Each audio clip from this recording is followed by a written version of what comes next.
Okay. We're coming up on the 1 hour mark. We are not even halfway through the tier list. So we will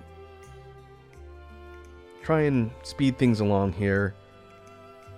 Looking at the spread, there's a good mix of older and newer monsters that I do want to talk about, but if there's a few specific reasons why I think something should be rated, rather than spend a lot of time dissecting each one, I'm going to try and move things along a little bit. I personally don't have a problem with doing a 10 episode tier list for this thing, but some people might not find that the most interesting. We'll do our best to move along here. Next up, we have another flagship monster. This one, known as Steve by the community, is Seregios. And Seregios was the flagship for 4 Ultimate, I believe. Yes, this is the poster child for 4U. Shows up in the trailer intro movie and is generally the box art one for this one. Seregios is a flying type, but this one has a couple unique gimmicks to it, so I do want to talk a little bit about it. Seregios doesn't have an innate element to it. It looks like a regular wyvern, but has these scales all over its body that it can sort of flare outwards and make it look like Pinecone. Its nickname, in addition to Steve, was the Pinecone. Capable of throwing the scales at targets and they'll explode and cause bleed status. In addition to that, Seregios is very quick, both in the air using its flying attacks and on the ground when it's trying to run you over. Overall, it's a really cool monster and one of my favorites in the series. As a result, I'm going to put Seregios on S tier. I think I'm going to put it ahead of Dodogama, but below Gormagala. I think a lot of the flagships are going to populate the upper tiers here just because they tend to be very memorable, but I really like Seregios. If we were factoring it based on its weapons, it would be rated higher than Gore, because Seregios weapons have a unique mechanic for the melee ones where if you dodge enough times, it'll auto-sharpen the weapons, which is pretty neat. I really hope they bring this monster back at some point. In current generation, I think it could be a lot of fun. But yeah, I'm going to put Seregios up here on S tier. It's an awesome creature. Great design, great fight.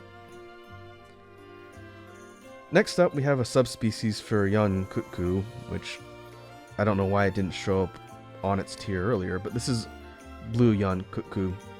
This one behaves almost identically to the regular version. It's just a little bit stronger and faster.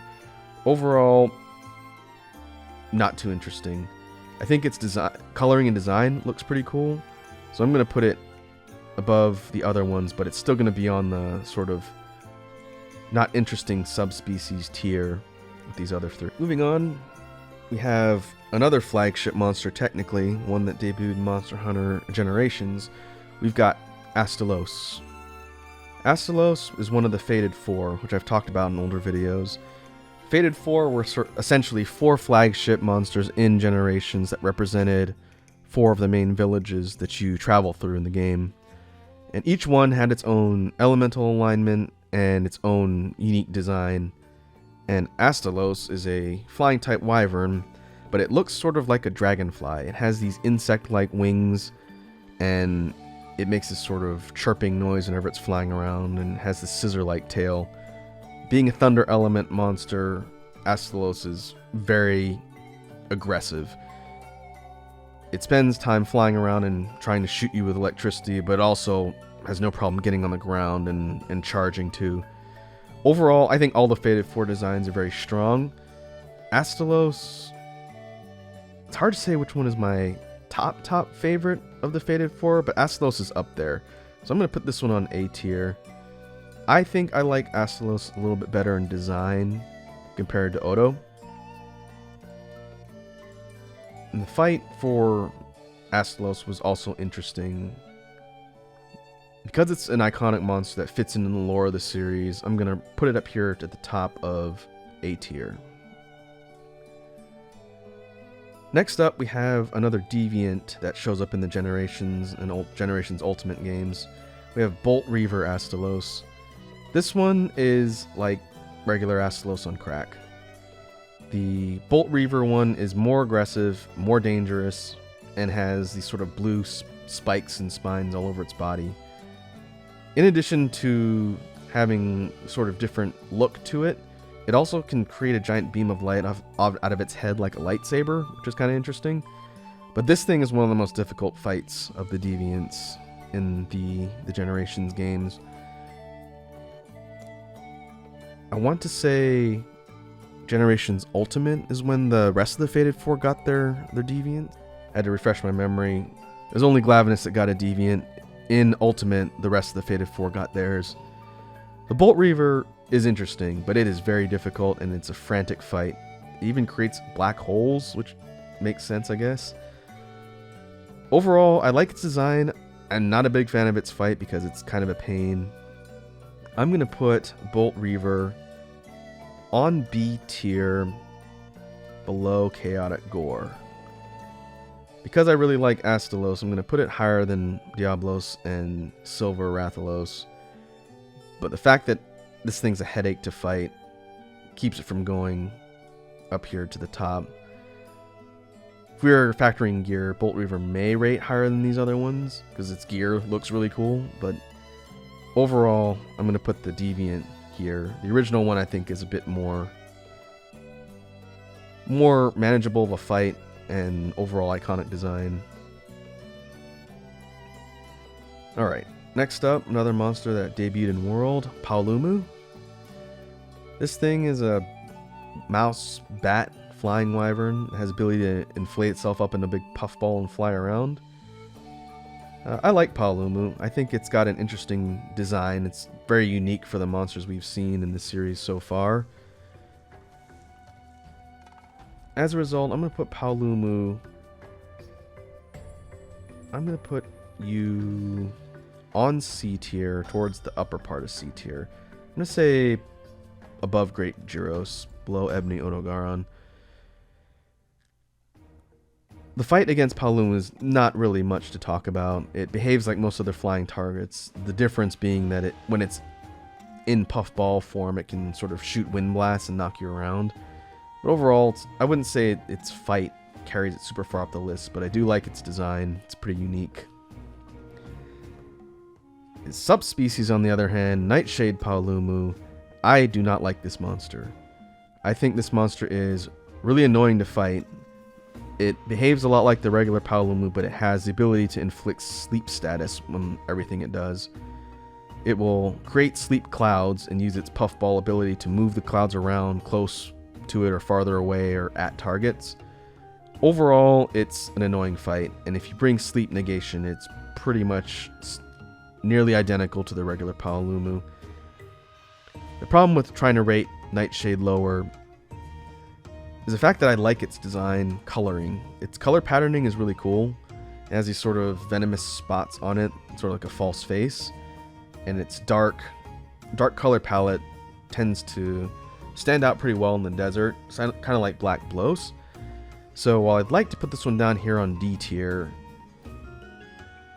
I don't think I can justifiably do so when I like its design. So I'm going to put Nightshade at the bottom of C.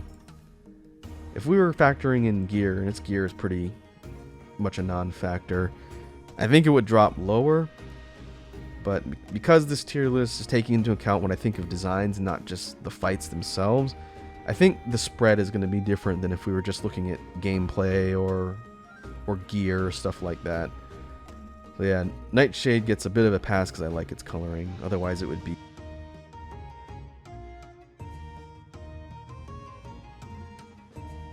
Next up, we've got another monster that debuted in World. I think we've got a few from World and Iceborne in the series here. Next up, we've got Legiana. Legiana is a flying wyvern, I believe. I don't think it's considered a bird wyvern. Yeah, Legiana are considered flying wyverns. And basically, as an inhabitant of the Coral Highlands, Legiana is sort of a mid to later game target you run into in base Monster Hunter World. It flies around and has the ability to inflict ice with its different attacks. Overall, its a pretty manageable fight.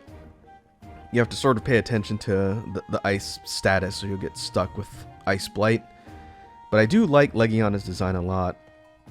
When the original press stuff for Monster Hunter World was coming out and they were sort of showing off the different monsters in the game, they did show Legiana at some point. I remember thinking that its design, the sort of unusual wings it has and its color paletting was pretty interesting.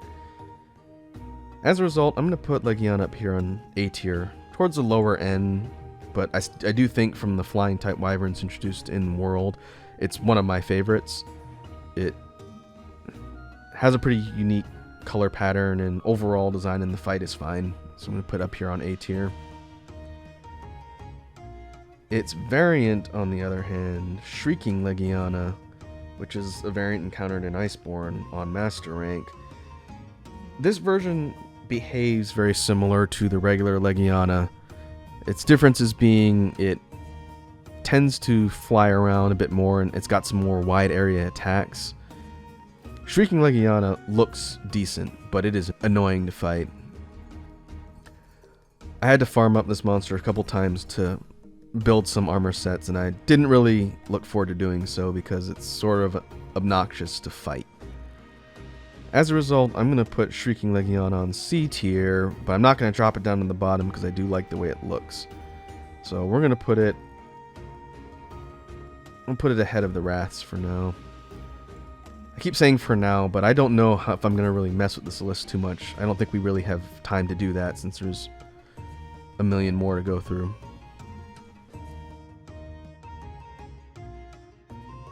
If I have to do this in more than one recording session, I will. I should be able to just save the tier and then come back to it later, but we'll see.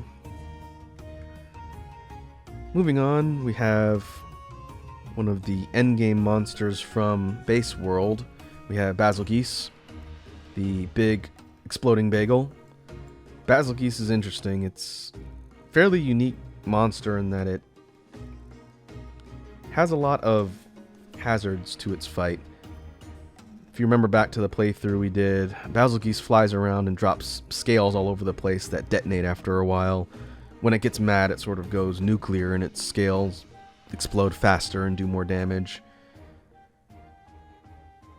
Design-wise, I like Basil a lot. I think it looks cool. It's a very intimidating monster, and its fight overall sort of reflects that. The problem with Basil in the earlier game, that being Base World, it functioned sort of like Deviljho in that it was an invader type. So it would usually just be roaming around the map, and it would interfere in your fights and show up and ruin your day all the time. So regular Basil became a bit of an annoyance, and I think that fact drops it down a little bit. So I'm going to put regular Basil up here on B tier. I do think I like it better than these other ones here. Let's put regular Basil below Toby. I think the fact that it has an interesting design sort of counterbalances the fact that its invader tendency is annoying. If you're out to fight this monster, I think it's a fun fight. It just has a real tendency to show up unannounced the worst possible time and ruin hunts when you're fighting other things. We'll put Basil on B tier. Now for its variant, which shows up in Iceborne as a Master Rank target, Seething Basilgeuse. This one I have less complaints on. I know some people don't like fighting this particular variant because of how destructive it is. The main difference being its scales tend to detonate faster, and they have the ability to turn purple in these purple explosions, and they're a lot more dangerous.